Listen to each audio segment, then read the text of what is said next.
tudo bem? Eu sou professora Valéria, sou professora de Biologia do projeto Enem Sem Segredo. E a dica que eu tenho para trazer para vocês hoje é sobre uma notícia que circulou nos jornais do mundo inteiro e alvoroçou a comunidade científica, porque é o quarto caso relatado no mundo de cura do vírus HIV. O HIV é o vírus da imunodeficiência adquirida. E quem é essa pessoa sortuda que teve esse privilégio de ter sido curado do HIV? É um homem de 66 anos, cuja identidade não foi revelada, e esse homem, chamado de paciente City of Hope, porque ele foi tratado na Califórnia, nessa região, ele se tornou resistente ao HIV após ter recebido o transplante de medula óssea de um doador que era compatível com ele e, ao mesmo tempo, resistente, imune ao vírus do HIV.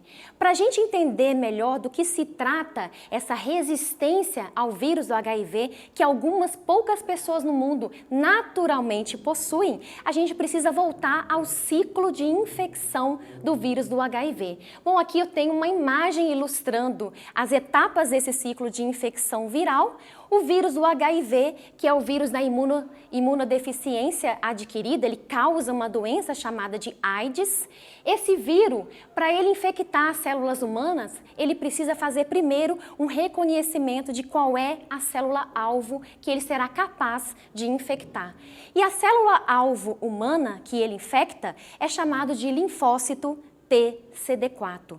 Professora, esse nome importa? Ele importa muito, porque a gente entende o que é essa síndrome da imunodeficiência adquirida, o que é essa deficiência do sistema imunológico, por que debilita tanto o sistema imunológico uma pessoa que contraiu o vírus do HIV e que posteriormente manifestou a AIDS. Por que isso acontece? Porque a célula que será infectada pelos vírus que circulam no corpo dessa pessoa é nada mais, nada menos que uma das células mais importantes do sistema imunológico. Eu costumo brincar com os meus alunos dizendo que é o ADM do sistema imunológico, porque ele comanda, porque ele coordena várias frentes de ações da nossa imunidade, tanto específica quanto imunidade inata, aquela imunidade natural que todos nós possuímos. Aqui a gente tem a partícula viral, claro que muitas vezes aumentada, né, para a gente destacar ela aqui, mostrando que o vírus do HIV, ele é um vírus envelopado, então ele tem uma estrutura de envelope, várias proteínas na superfície. Algumas dessas proteínas, elas são usadas para fazer esse reconhecimento de qual será a célula-alvo. Esse reconhecimento de que é o linfócito TCD4, que ele será capaz de infectar, acontece por quê? Porque na superfície do TCD4 eu tenho a proteína CD4, que dá um nome à própria célula, e eu tenho um correceptor ou um outro receptor que a gente chama de CCR5. Grave esse nome, CCR5, porque ele é a chave da nossa compreensão dessa resistência ao HIV.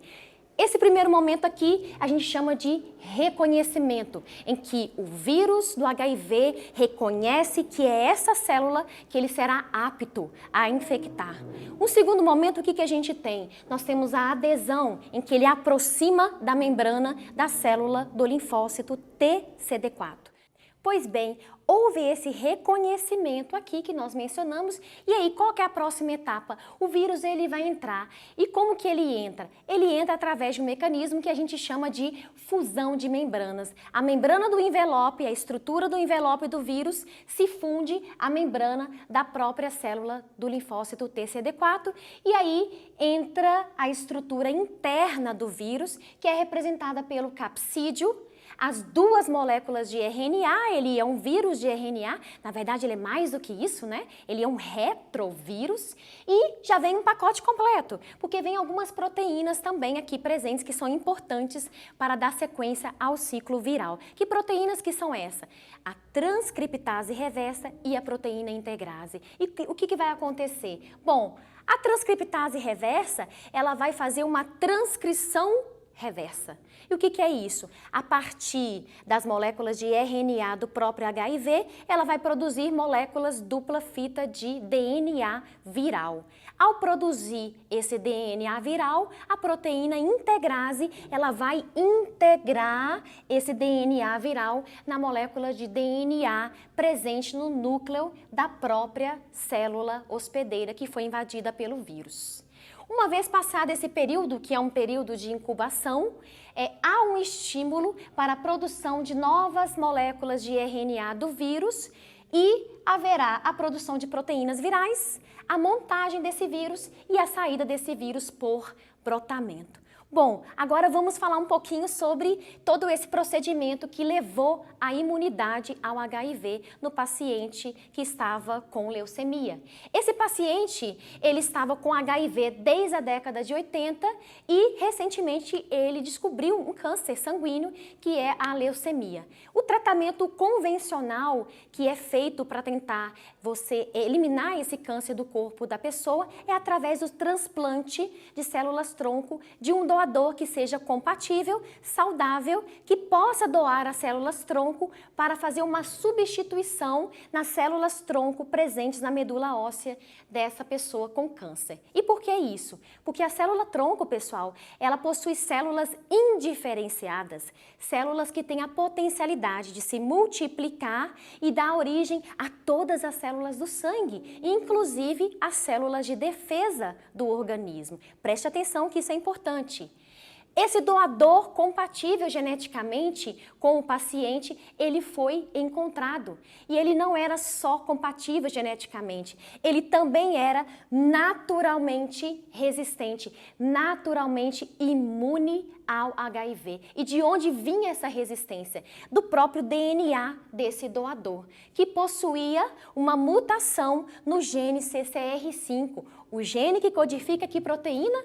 A proteína CCR5, uma proteína super importante para esse reconhecimento que o vírus do HIV precisa fazer para conseguir entrar na célula hospedeira. Bom, o transplante de medula óssea, ele aconteceu, o paciente City of Hope recebeu essas células-tronco desse doador compatível.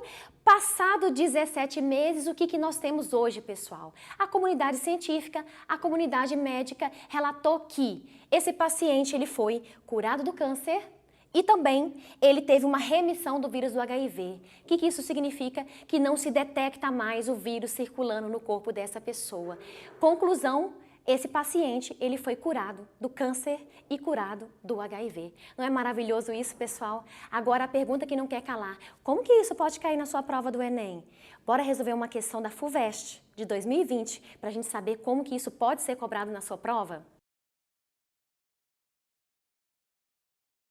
Ó, a questão ela fala o seguinte: um paciente com câncer sanguíneo, linfoma e infectado por HIV fez quimioterapia e recebeu um transplante de células-tronco da medula óssea de um doador resistente ao HIV. Como resultado, tanto o câncer como o HIV retroagiram nesse paciente. O receptor mais usado pelo HIV para entrar nas células do corpo é o CCR5. Um pequeno número de pessoas resistentes ao HIV tem duas cópias mutadas do gene do receptor CCR5. Isso significa que o vírus não pode penetrar nas células sanguíneas do corpo, que costumam ser infectadas.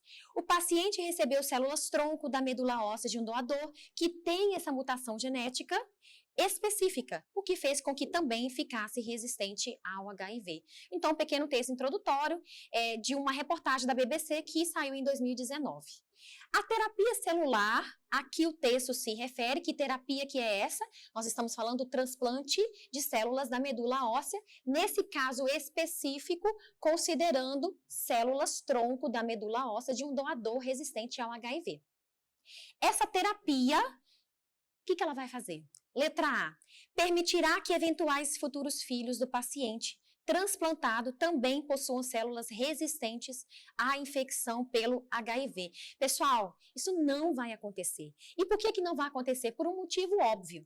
O que esse paciente que tinha HIV e estava com linfoma está recebendo, são células-tronco da medula óssea de um doador. Essas células-tronco, elas vão substituir as células-tronco desse paciente. Então, vai haver, antes desse transplante, uma deleção das células-tronco do paciente para que ele possa receber esse transplante de células-tronco da medula óssea do doador. Essas células-tronco, elas são capazes de se multiplicar e se diferenciar e dar origem a todas as células sanguíneas. Que células são essas? Hemácias e glóbulos brancos. Dentre eles, o linfócito T-CD4, que é a célula-alvo do HIV. Em nenhum momento nós estamos falando de gametas. Portanto, não há a possibilidade de transferir essa informação genética nova, essa nova mutação, para os descendentes. Isso teria que acontecer com células comprometidas com a reprodução, o que não é o caso aqui. Então, a letra A está incorreta. Letra B. Possibilitou a produção pelas células sanguíneas do paciente após o transplante de receptores CCR5 aos quais o vírus HIV não se liga. Perfeito, é a letra B a resposta correta. Então, esse paciente vai receber células-tronco novas, que vão passar a produzir novas células sanguíneas e todas as células sanguíneas vão expressar na membrana um receptor a qual o vírus não consegue reconhecer e, portanto, não vai conseguir infectar o linfócito T-CD4. Letra C. Promoveu mutações no gene CCR5 das células do paciente. Eu já pararia por aqui. E por quê? Gente, não tem nada de promover mutação. Essa terapia, ou seja, esse transplante de medula óssea, não vai provocar mutação no paciente. Não tem nada a ver. A mutação, ela já existe naturalmente na genética do doador. Eu somente estou transferindo as células-tronco desse doador compatível, resistente ao HIV, para o paciente que está necessitando do transplante. Então, letra C está incorreta. Letra D. Gerou novos alelos mutantes. Está falando da mesma coisa da letra C. E também está errado. Não vai gerar alelos mutantes. Eu somente estou fazendo uma transferência de células-tronco, como uma mutação que já existe. E a letra E confirma que o alelo mutante que confere... Deixa eu ver aqui, que confere resistência à infecção pelo HIV, é dominante sobre o alelo selvagem do gene CCR5.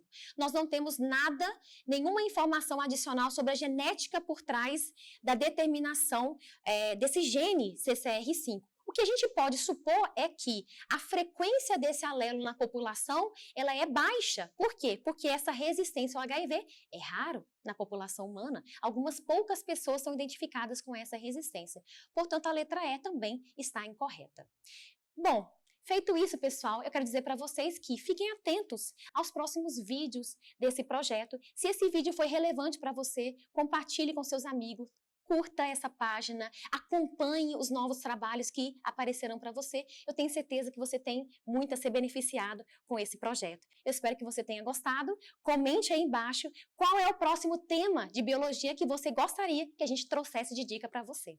Um abraço e até mais!